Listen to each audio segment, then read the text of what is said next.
ખાદ્ય પદાર્થ થયા અને ઘસવાથી વીજભાર આવે છે. વીજભાર આખા એના શરીરમાં આવે છે. વીજભાર ક્યાં આવે છે? જોઈએ ઘસવાથી શું થાય.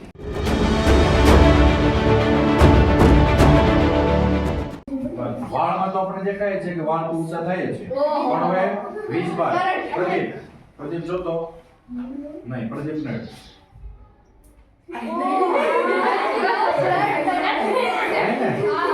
તો આ ઘસવાથી વીજભાર ઉત્પન્ન થયો અને આ વીજભાર જે ઉત્પન્ન થાય છે બીજી એક રીત.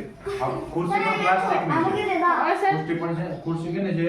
આની પાછળ નેપકિન જો તમે વારંવાર મારશો એટલે ઘસાશે અને ઘસાય તો એના શરીરમાં પણ વીજભાર આવે.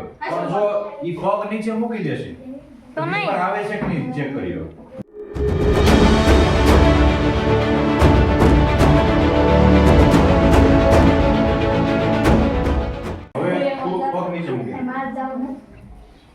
હવે વિશાલ તો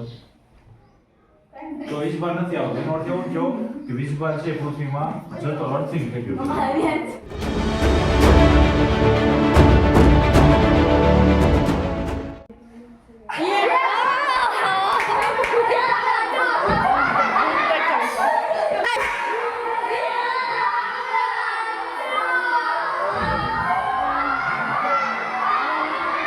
you